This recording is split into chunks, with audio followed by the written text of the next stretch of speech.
Hello guys, how are you. तो आज हम लोग क्लास 9 के स्पर्श टेक्स्ट बुक से चैप्टर है तुम कब जाओगे अतिथि। तो इस चैप्टर के लेखक हैं शरद जोशी। तो इस पेज में उनका सब परिचय दिया है कि उनका जन्म कहाँ हुआ था, उनकी मृत्यु कब हुई थी, उन्होंने कैसे मतलब सब अपना आगे फ्यूचर बढ़ाया। तब हम आते हैं चैप्टर पे। चैप्टर का नाम क्या है, तुम कब जाओगे अतिथि। तो यहाँ पे इस एक समरी में बताती हूँ, एकदम शॉर्ट समरी, कि एक लेखक है, लेखक के घर पे एक अतिथि आए, अतिथि मतलब मेहमान, एक अतिथि आए हुए हैं और वो मतलब बहुत दिनों से चार पाँच दिन से लेखक के घर पर ही रह रहे हैं और उसको मतलब बहुत सारे काम दे रहे हैं कुछ करने के लिए। तो लेखक है ना, मतलब अब उनसे थक गया है वो, मतलब उनसे मतलब वो चाहता है कि मतलब ये अतिथि है ना मेरे घर से चले जाएं। वो बोलता है कि मतलब अतिथि तो मैंने सुना है कि सदैव देवता होते हैं, पर मैं अपने मतलब एक्सपीरियंस से बता रहा हूँ कि अतिथि देवता नहीं, कुछ अंशों में मानव और राक्षस भी होते हैं। वो हम देखेंगे कि उसने ऐसा क्यों बोला। फिर मतलब उसने तुलना भी की है एस्ट्रोनॉट से कि मतलब एस्ट्रोनॉट्स तो इतनी मतलब लंबी दूरी करके चांद पर जाते हैं तो भी इतने दिनों के लिए नहीं रुकते हैं। मतलब चांद के लिए मतलब इतनी लंबी दूरी तय करके चांद पे जाते तो भी वहाँ नहीं रुकते हैं, वे भी आ जाते हैं। तो तुम तो अभी इतना छोटी सी दूरी करके आए हो, तुम्हें तो चले जाना चाहिए। तो ये सब अतिथि ऐसा सोचता है। तो अतिथि फिर मतलब ऐसा बोलता है कि मतलब 5वें दिन की में जब सूरज की किरण तुम्हारे बिस्तर पर पड़ेगी तो मैं आशा करता हूँ कि तुम उस किरण के साथ ही अपने घर लौट जाओगे। तो ऐसे वो चैप्टर ख़त्म हो जाता है। तो इसमें क्या है कि जो अतिथि है ना वो बैठा हुआ है और वो सब पढ़ रहा है फिल्मी वो मैगजीन वगैरह, और मतलब सिगरेट पी रहा है और वो मतलब ठीक मतलब कैलेंडर के सामने बैठा हुआ है। कैलेंडर को देखता है तो भी वो मतलब है ना सब मतलब सोचता नहीं है कि हाँ मैं अब जाऊं करके। और उसे मतलब तो लेखक अपने अपने मन में बोलते हैं कि तुम जानते हो कि तुम्हारा ये मतलब चौथा दिन, अगर तुम्हें ठीक से हिसाब किताब लगाना होता हो तो फिर वो मतलब एस्ट्रोनॉट से उसकी तुलना करता है कि एस्ट्रोनॉट्स तो इतनी लंबी दूरी तय करके भी चांद पर नहीं रुकते हैं, वे तो समय में आ जाते हैं, पर तुम तो एक छोटी सी दूरी तय करके आए हो तो भी तुम्हें तो चले जाना चाहिए। फिर वो बोलता है कि मतलब कि जब तुम आए थे मूवी मतलब वो अनचाहा, मतलब वो अतिथि ने सोचा नहीं था कि वो आएगा। तो जब वो देखा उसने अपने घर में लेखक ने अतिथि को, तो उसका मतलब अंदर ही अंदर बटुआ कांप गया। बटुआ मतलब वॉलेट, तो वो कांप गया। उसके मतलब स्नेह से भी उसने मतलब फिर अतिथि का स्वागत कैसे किया, उसने मतलब एक स्नेह सी भीगी मुस्कुराहट मतलब स्माइल के साथ उसका स्वागत किया। उसकी बीवी ने मीन्स पत्नी ने, वाइफ ने उसको सादर नमस्ते की। फिर उन्होंने मतलब अतिथि के लिए मतलब डिनर बनवाया, अच्छा एकदम उच्च मध्यम वर्ग का डिनर। उसमें 2 सब्जियां रायता के अलावा मतलब मीठा भी बनवाया था। और वो लोग ऐसे आशा कर रहे थे कि मतलब दूसरे दिन वो मतलब चले जाएगा अपने घर पे, और वो लोग ऐसा सोच रहे थे कि जब वे जाएगा तो मतलब लेखक मतलब स्वयं अतिथि को छोड़ने रेलवे स्टेशन तक जाएगा और मतलब लेखक अतिथि से बार बार मतलब रुकने का आग्रह करेगा, रिक्वेस्ट करेगा कि भाई तुम रुक जाओ, पर अतिथि नहीं मानेगा और वो अपने घर चला जाएगा। पर उसने तो ऐसा नहीं किया, वो तो मतलब अपने लेखक के घर पे ही टिका रह गया। और उसने स्वागत सरकार के जिस मतलब उच्च बिंदु पे हम तुम्हें यहाँ लाए थे, पर वो तो तुमने नीचे उतार दिया। फिर हमने तुम्हें दूसरे दिन दोपहर में मतलब लंच करवाया, फिर मतलब रात में हमने तुम्हें सिनेमा दिखाया, इतना सब हमने तुम्हें फिर हमने सोचा कि हम तुम्हें भावभीनी विदाई देंगे, पर तुमने तो ऐसा नहीं किया। फिर तीसरे दिन अतिथि ने कहा मतलब लेखक से कि मैं मतलब अपने कपड़े धोबी को देना चाहता हूँ। तो फिर मतलब ये मतलब है ना अतिथि को सॉरी लेखक को मतलब बहुत मतलब ऐसा एकदम लगा, मतलब ये बात उसने सोची नहीं थी कि अतिथि ऐसा भी बोलेगा मेरे से कि वो अपने कपड़े धोबी को देना चाहता है। वही मतलब उसे चोट की तरह लगी। फिर वो लोग मतलब लॉन्ड्री पे गए, अपने कपड़े दिए, पर जब वो लोग जा रहे थे ना तो उसकी पत्नी ने मतलब उसे बोला ये कहाँ जा रहे हैं, कितने दिनों तक रहेंगे। तो अतिथि ने तो मतलब लेखक ने तो कुछ भी नहीं किया। फिर वो ऐसा मतलब ऐसे बताते हैं कि जो हमारे घर में सब रंगीन गुब्बारे थे वो भी अब नहीं है कमरे में, और जो मतलब क्या बोलते हैं चादर है, जो बेडशीट है वो भी अब बदल चुकी है। तो इसी के साथ मतलब तुम्हें भी अपने घर चले जाना चाहिए। और हमारी जो क्या बोलते हैं मतलब सब बातें थी वो भी अब ख़त्म हो चुकी हैं। बातचीत में अब वो दोनों बात नहीं करते। पहले जब वो आए थे अतिथि तब तो सब की बात हो गई थी, मतलब वो लोग अच्छे से बात करते थे, स्माइल के साथ बात करते थे, हंसते खेलते थे। पर अब वो ऐसा नहीं करते, उनने सारे टॉपिक की बात कर ली, अब तो कुछ बचा ही नहीं है बात करने के लिए। तो इसलिए मतलब वो नई बातें भी कम हो गई हैं, बहुत कम हो गई हैं।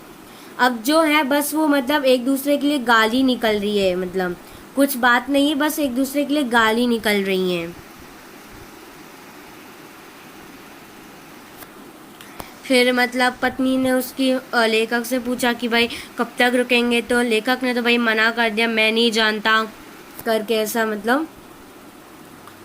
फिर मतलब उन लोग ने ऐसा सोचा कि अगर मतलब हम तो हमारी जो एकदम मतलब स्नेहशीलता थी, मतलब हमारी शीलता थी वो तो अब समाप्त हो। हम जितना कर सकते थे हमारी साइड से उतना तो हमने किया। अब हम कुछ नहीं कर सकते, अब हम बैक टू नॉर्मल आएंगे। अब हम तुम्हारे लिए कुछ नहीं कर सकते, कुछ मतलब स्वागत नहीं कर सकते हैं अब तुम्हारा। तो फिर मतलब पत्नी ने लेखक से पूछा कि मैं तो भाई खाने में खिचड़ी बना रही हूँ। तो लेखक ने बोला हाँ बना दो।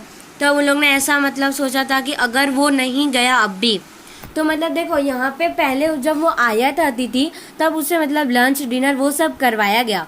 अब उसे मतलब खिचड़ी पे मतलब उसे अब खिचड़ी दे रहे हैं वो लोग। और अगर वो अब भी नहीं गया तो अतिथि को उपवास मतलब फास्ट तक जाना पड़ेगा, उपवास तक जाना पड़ेगा। फिर वो सोचता है कि हाँ मतलब लेखक सोचता है कि हाँ भाई मैं जानता हूँ कि दूसरों के घर में रहने पे बहुत मज़ा आता है, पर ऐसा होता तो हम सभी लोग दूसरे के घर पे रहते, पर ऐसा नहीं हो सकता है ना भाई। इसलिए तो होम को स्वीट होम कहा जाता है। और मतलब कोई भी अनजान आदमी, अनजान व्यक्ति, अनजान अतिथि होम की स्वीटनेस को काटने न दौड़े, ऐसा उसने सोचा। तो वो मतलब सोचता है हाँ मुझे पता है तुम्हें यहाँ अच्छा लग रहा है, क्योंकि मतलब दूसरों को, सभी लोगों को दूसरे के घर पे अच्छा लगता है, तो इसलिए तुम्हें भी अच्छा लग रहा है। पर तुम भी तो हमारे लिए सोचो ना, हमारे कैसा लगता है, हमारी मतलब सारा हमारी हम जो कर सकते थे तुम्हारे लिए हमने वो सब किया। तुम भी तो मतलब चले जाओ ना अपने घर पे, वरना अगर तुम नहीं गए तो हम तुम्हें गेट आउट तक बोलेंगे। ये मतलब सोचो लेखक जब वो आया था तो उससे मतलब कितना मतलब वेलकम का था, उसके पीछे मतलब उसने मतलब पहले डिनर करवाया, फिर दूसरे दिन लंच करवाया, फिर रात में उन लोगों ने सिनेमा देखा, और मतलब वो अच्छे से बातें कर रहे थे। पर अब वो वैसा नहीं रहा, अब सब मतलब एक दूसरे के लिए गाली निकल रही है, बातें भी बहुत कम हो गई, खाने में भी मतलब लंच डिनर से चले थे और मतलब खिचड़ी पे आ गए। और अगर वो भी नहीं गया, अब आने वाले दिनों में भी नहीं गया, तो अतिथि को उपवास तक जाना पड़ेगा।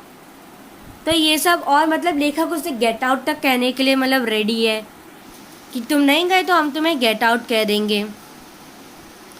फिर वो मतलब ऐसा अतिथि सोचता है, आशा करता है कि काश कल तुम्हारा मतलब आज तो चौथा दिन है, कल तुम्हारा 5वां दिन होगा, तो शायद जो मतलब सूर्य की किरण मतलब जो सनलाइट तुम्हारे बेड पे पड़ेगी तो वो तुम्हें मतलब शायद मतलब तुम भी उसके साथ ही अपने घर लौट जाओ, तो वो हमारे लिए ज़्यादा अच्छा होगा, क्योंकि अब हमारी सहनशीलता भी समाप्त हो चुकी है। और वो सुबह जो कल होगी 5वें दिन की, वो हमारी सहनशीलता की अंतिम सुबह होगी, ऐसा उसने सोचा। अगर वो नहीं हुआ तो मतलब लेखक खड़ा नहीं रह पाएगा, वो लड़खड़ा के गिर जाएगा। फिर वो बोलता है कि हाँ मैं जानता हूँ कि अतिथि मतलब देवता होते हैं, पर आखिर वे भी तो मनुष्य हैं। फिर ऐसे बोलता है कि मतलब देवता तो कुछ ही देर के लिए आते हैं और अपने दर्शन दे के चले जाते हैं, तो अतिथि को भी ऐसे ही करना चाहिए। अगर अतिथि थोड़े समय के लिए आता है तो वो देवता होता है, अगर थोड़ा ज़्यादा समय के लिए थोड़ी देर के लिए टिकता है तो वो मनुष्य कहलाता है, और अगर एकदम हद लिमिट पार हो जाती है दिनों की रहने की तो वो मतलब राक्षस भी हो जाता है। तो फिर मतलब वो सोचता है कि हाँ भाई 5th डे सुबह उसकी सहनशीलता का भी अंतिम सुबह होगी, और मतलब लेखक भी उसी सूर्य की किरण के साथ अपने घर लौट जाएगा। फिर वो सोचता है उफ अब अतिथि तुम कब जाओगे। तो यही ये चैप्टर मतलब फिनिश होता है। बहुत इजी चैप्टर है, बहुत इजी चैप्टर, इंटरेस्टिंग भी है। कुछ नहीं है, बस कि एक मतलब लेखक के घर पे एक अतिथि आता है और वो मतलब जाना नहीं चाहता अपने घर पे। पहले दिन क्या किया, मतलब ऐसा क्वेश्चन आ सकता है 5 मार्क के लिए कि मतलब लेखक द्वारा मतलब जो भी अतिथि के लिए काम हुए हैं उनका मतलब वर्णन कीजिए। तो ऐसा लिखना है कि फर्स्ट डे मतलब पहला दिन अतिथि ने लेखक ने अतिथि को डिनर करवाया, दूसरे दिन उसको लंच करवाया और रात में सिनेमा दिखाया, तीसरे दिन वह मतलब जब धोबी ने कहा कि वह अपने कपड़े धोने के लिए देना चाहता है, धोबी जब अतिथि ने कहा, तीसरे दिन जब अतिथि ने कहा कि वह अपने कपड़े धोबी को देना चाहता है तो लेखक ने वो भी किया। और फिर चौथे दिन मतलब वो ऐसा सोच रहा था ये सब की, और वो 5वें दिन मतलब चौथे दिन पाँचवें दिन की आशा कर रहा था चौथे दिन में कि मतलब सनलाइट पड़ेगी उसके बेड पे और उसी के साथ वो अपने घर लौट जाएगा। और अतिथि सदैव देवता नहीं होते, वह कुछ अंशों में मानव और राक्षस भी होते हैं। अब देवता कब होते हैं, देवता तो भाई कुछ समय के लिए आते हैं और दर्शन देकर चले जाते हैं, पर जब अतिथि कुछ देर के लिए आते हैं तो देवता प्रतीत होते हैं। अगर मतलब थोड़े दिनों के लिए टिकते हैं तो फिर मनुष्य हो जाते हैं, मानव। और अगर ज़्यादा देर के लिए टिकते हैं ना मतलब लिमिट क्रॉस, तो फिर मतलब वो राक्षस लगने लगते हैं। बस इजी बहुत चैप्टर, इंटरेस्टिंग भी है, सब कॉन्सेप्ट क्लियर हैं इसके। तो अगर आपको कोई भी डाउट हो तो कमेंट बॉक्स में लिख दीजिए, मैं उसका मतलब डेफिनेटली आंसर दूंगी। And thanks for watching my video. Please like, share my video and subscribe my channel. Till then, stay home, stay safe.